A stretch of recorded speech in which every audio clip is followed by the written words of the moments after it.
Hey, what's up guys, c'est Initium, nouvelle vidéo. Je vais vous présenter aujourd'hui ma première application, ma vraie application que j'ai codée de A à Z avec Python et en utilisant l'interface TechInter, vous allez voir. C'est une application en cybersécurité parce que récemment j'ai fait plusieurs formations sur Udemy de Michel Kartner en cybersécurité, donc il y a du pentesting, il y a du forensic, il y a du brute force, bref, il y a diverses choses. Et je me suis dit, ça serait quand même pratique que je récupère tout justement après avoir fait ces formations, ces petits programmes à gauche à droite, que j'allie tous ces petits scripts, ces petits programmes sous une interface de façon plus facile, on va dire, plus interactif, et sous une interface en réunissant plein du coup de commandes pratiques en une seule application, donc une application de cybersécurité. Bref, je vais vous montrer tout ça, c'est parti. Bienvenue sur l'application. Quand vous ouvrez l'application, elle est ici, donc voilà, là vous avez tous vos différents onglets. Là ici il y a un petit CMD intégré, vous allez voir, et ici vous avez un CMD qui va s'ouvrir automatiquement avec le programme pour mettre les inputs. Mais voilà, donc ça c'est la petite application. Chaque bouton va faire quelque chose. Ici vous avez des commandes aussi, pareil pour ici, et là vous avez, quand vous cliquez, boum, une nouvelle application qui s'ouvre pour faire du web scan, donc du pen testing tout simplement. J'ai même rajouté une autre fenêtre quand vous faites CTRL F pour chercher du texte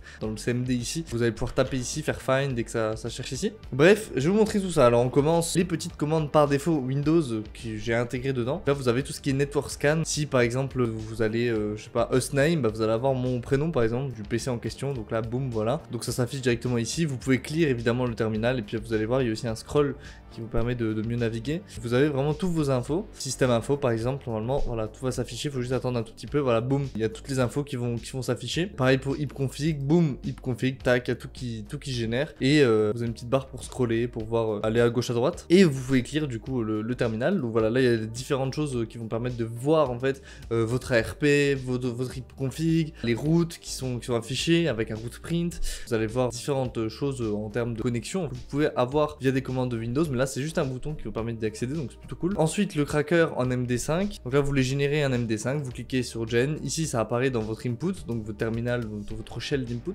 mettez le mot de passe que vous souhaitez hasher, par exemple ça, hop, boum, et là vous récupérez votre clé ici, vous la mettons récupérer ça, voir si ça existe dans un dictionnaire, donc vous mettez votre hash ici, hop. Là automatiquement ça va ouvrir une demande de fichier, donc là c'est écrit sélectionnez le fichier où se trouve votre dictionnaire de mots de passe. Vous cherchez dans les différents fichiers, là vous récupérez, mettons vous l'avez mis sur le bureau où vous voulez, vous récupérez votre fichier, vous l'ouvrez et là ça va scanner là, ah password not found, c'est qu'il n'est pas dans le dictionnaire de mots de passe, voilà. En incrémental, hop là vous mettez votre hachage à la longueur de 2 et là ça va chercher toutes les combinaisons jusqu'à trouver SA. Voilà, tout simplement, boum, SA, là ça met en combien de secondes. Il y a aussi un principe de multiprocessing en utilisant le principe de thread, donc il y a plusieurs cœurs en fait qui vont s'effectuer en même temps, plusieurs tâches qui s'effectuent en même temps, donc ça va plus vite. Voilà, vous avez le crack online, donc là vous mettez votre hachage, boum, et ici ça va vous le trouver sur Google avec directement un print en modifiant l'URL, et ça va vous mettre directement le search avec le mot de passe, et du coup ça vous le trouve en ligne. Et enfin vous avez le crack smart qui vous permet de mettre le mot de passe, et là vous choisissez le pattern, est-ce qu'il y a des mages, des minuscules, des digits pour on va dire aller plus vite. Donc là par exemple, bon, il y en a deux, donc boum, hop, et là ça trouve en 2 secondes, et voilà, password found, boum. Ici du coup on a toute notre petite historique à droite, voilà. Et si par exemple on veut voilà, faire un CTRL F, test off, on fait find et du coup ça trouve tous les tests off qu'il y a dans le petit script, voilà. Donc si vous voulez chercher quelque chose de spécifique, c'est plutôt pratique. Ensuite du coup pour le network, le scanner network, donc là mettons on va faire un scanner de ports, voir si les ports sont ouverts ou pas. Donc on va prendre une IP classique d'un ordinateur, donc on va mettre .11, voilà. Boom, port start on va dire de 20 à 25, et là si un port qui est ouvert ça va s'afficher en vert, et si tous les ports sont fermés ça s'affiche en rouge. Normalement tous les ports doivent être fermés parce que c'est quand même plus sécurisé, sauf si vous êtes dans une connexion publique, vous allez avoir des ports ouverts si vous cherchez à avoir des données entrantes. Ici vous voulez lancer un serveur, là vous cliquez ici, vous mettez votre adresse IP et votre port et ça lance un serveur d'écoute en fait tout simplement. Donc là ici, hop, CTRL C, je vais pas le faire parce qu'en fait ça va chercher continuellement à attendre des données, donc il faut redémarrer l'app. Vous avez un sniffer, donc boum, vous cliquez dessus, là mettons j'affiche directement tous les possibilités, donc directement je fais un print au-dessus pour que voilà, vous pouvez choisir sur quel nom d'interface on va sniffer. Donc là je précise CTRL C pour arrêter le sniffing, dac, vous mettez Wi-Fi et là en fait ça va vous run voilà, par défaut tout le sniffing, donc ça écoute ce qui se passe sur votre réseau. L'ARP spoofing, pareil, là vous mettez, mettons votre adresse IP cible, 78.11, mettons on fait .1. Voilà, donc là il y a toutes les interfaces qui sont mises. Alors les interfaces du coup c'est là vous allez récupérer justement votre adresse IP et avec votre adresse MAC, donc c'est lié pour savoir sur laquelle toucher. Donc toutes vos adresses internet, bah voilà, vous choisissez admettons une certaine adresse internet, vous savez admettons que je sais pas, vous allez sur votre ordi, vous faites un ipconfig, vous voyez que sur votre ordi c'est 192.168.1.12, bah vous pouvez récupérer cette adresse S, faire l'adresse IP cible. Vous mettez l'adresse IP de votre box. Donc là, je précise ici, tapez en admin d'un shell root print pour voir l'IP de votre box. Donc elle est dans passerelle en fait, et là vous avez l'IP de la box. Et je précise aussi taper S sur le clavier pour stopper le spoofing parce que CTRL-C il le retient pas. Donc là vous mettez votre cible, votre box et boum, voilà, ça va envoyer plein de paquets. Et en fait j'ai testé ça, donc là S, boum, ça s'arrête. Ça restore les connexions aussi parce que sinon ça va tout faire planter parce que ça modifie la connexion pendant que ça fait du spoofing. Voilà, là ça va restore bien les connexions des deux côtés. Et en gros si vous voulez, ça va permettre tout simplement d'envoyer plein de paquets. Et donc en fait ça peut faire du déni de service. Voilà, je l'ai testé sur mon ordi portable à distance et en envoyant plein de paquets, ben, ça va surcharger la connexion et j'arrivais même plus à aller sur internet tout simplement. Donc voilà, vous avez votre spoofing. Et enfin l'interceptnet, boum, hop voilà, interceptnet. Donc là pareil, ça va écouter sur votre adresse IP, ça va intercepter justement d'où le nom d'intercepteur. Donc ça va intercepter tout ce qui se trouve sur votre réseau, toutes les connexions, donc UDP, TCP et IP. Pour le scrapper, je vais récupérer, admettons Google, on va scraper Google. Évidemment il n'y aura pas de vulnérabilité XSS ni de faille SQL, ce qui est logique, c'est Google quand même. Pour le scrapper, vous cliquez dessus, boum, voilà, là ça va vous fournir, ça va vous demander. Vous pouvez fermer la fenêtre qui apparaît si vous ne souhaitez pas enregistrer les données, vous allez voir. Et sinon on peut enregistrer en un fichier TXT les données. Donc là hop, le site il est ici. Ça va scraper tout le site, donc ça va faire un fake user agent, ça va disable les robots.txt qui vont permettre l'indexation de certains sites. Alors au début j'avais mis un proxy, mais les proxys sont souvent dégagés et non autorisés. Voilà, vous arrivez dessus et là vous pouvez choisir. Vous pouvez scraper, soit vous tapez 1 les mails, soit 2 les liens href, soit 3 le texte. Par exemple disons les liens href, on tape 2, boum. Là on peut enregistrer justement, soit on tape le nom d'un fichier, tout que ça enregistre, soit on clique sur annuler ou on ferme mais ça enregistre pas les données et c'est écrit les données n'ont pas été enregistrées.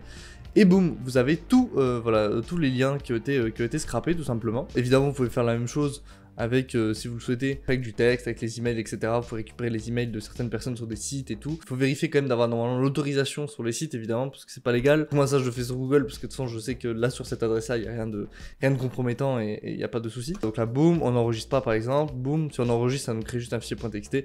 Bon, et là, on a directement la protection qui s'affiche. Maintenant, pour le forensic, ça, j'ai récupéré directement les fichiers qui nous ont été fournis justement dans les différentes formations que j'ai réalisées, qui permettent justement d'être des fichiers déjà vulnérables et, on va dire, des fichiers qu'on peut utiliser entre guillemets en toute légalité parce qu'ils sont exploitables, enfin c'est un fait avéré et maintenant on peut les exploiter à base de tests, c'est pas des fichiers sensibles, voilà, c'est ça que je voulais dire.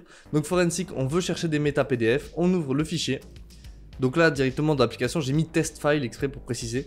Là, on récupère, mettons, ce fichier des Anonymous qui avait été un Anonymous qui avait été retrouvé à l'époque parce qu'il avait oublié d'enlever des métas dans ce fichier PDF quand il avait fait un rapport. Donc vous récupérez ça, boum, vous faites ouvrir et là, bam, vous voyez que dans le fichier PDF, on récupère toutes ces métas, donc toutes ces données cachées. Et on voit que l'auteur c'est Alex Tapanari, bam, créateur, etc. On peut faire la même chose avec des strings, donc pour voir tout le fichier, ça va lire tout le fichier. Voilà, là vous avez vraiment tout le fichier qui est lu. Vous pouvez avoir du GPS avec les exifs. Donc qu'est-ce que les exifs? Les exifs, c'est des métadonnées dans vos photos tout simplement. Donc là vous pouvez récupérer par exemple cette photo très connue de McAfee qui justement était vulnérable parce qu'elle a été prise à l'iPhone 4 et à l'époque ils avaient récupéré sa localisation, latitude, longitude, tac, et ça vous donne même le lien de Google Maps, même l'altitude. À l'inverse vous pouvez récupérer les exifs en brut, je vais vous montrer ça. Voilà, ça c'est tous les exifs en brut. Donc là vous allez me dire il y a rien qui est intéressant, mais en fait si vous regardez dans le petit terminal, faut juste être un peu patient. Voilà, ici vous allez récupérer toutes les données en fait tout simplement de l'appareil photo, ce qui a été pris. Voilà, là vous avez longitude, l'altitude, etc. Vous avez tout ici, vous avez la résolution, vous avez le modèle, donc iPhone 4S. Et enfin, pour le forensic, vous avez par exemple le Firefox History, donc après il y a la même chose pour récupérer l'historique de Google ou de Edge, etc. Donc vous ouvrez, vous récupérez le fichier places.sqlite, donc qui est placé chez chaque personne en fait qui possède le navigateur, et vous faites ouvrir, et boum, ça va créer justement un fichier HTML avec tout ce qui a été récupéré. Hop, et donc ça, j'ai créé un petit fichier HTML, voilà, boum, et ça va vous mettre l'URL, date, URL, boum, et là vous avez vraiment de tout, voilà. Donc ça c'est aussi un fichier qui a été fourni dans la formation qui, voilà, je vous dis sans légalité, c'est fait exprès, c'est dans la formation qui a été fournie.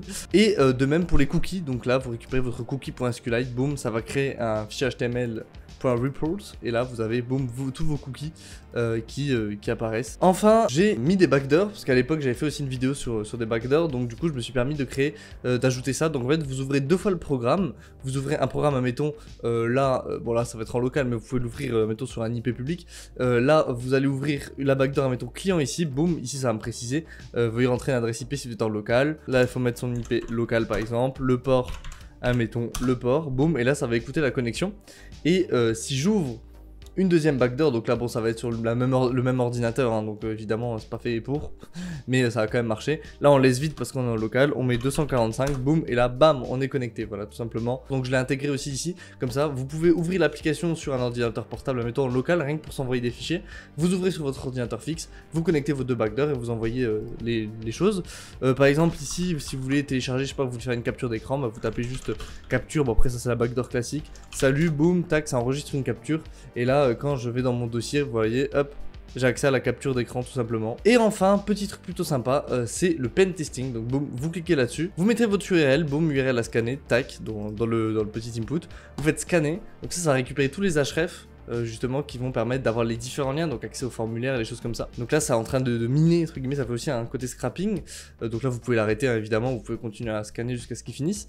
Et en fait, vous cliquez à mettons plusieurs choses, et là vous cliquez droit et cherchez les vulnérabilités, donc ça va faire une injection, tentative d'injection XSS et une tentative d'injection SQL, d'abord dans le formulaire et ensuite dans l'URL, et donc ça va permettre de voir si il y a des vulnérabilités, et s'il y a des vulnérabilités, quand vous faites cliquer là-dessus, bon là évidemment il n'y en aura pas, c'est Google, mais c'est écrit faille XSS détectée dans l'URL, faille XSS détectée dans le formulaire, faille SQL détectée dans l'URL et dans le formulaire pareil. Vous pouvez aussi du coup cliquer sur exporter un rapport en HTML, boum, rapport HTML créé avec succès.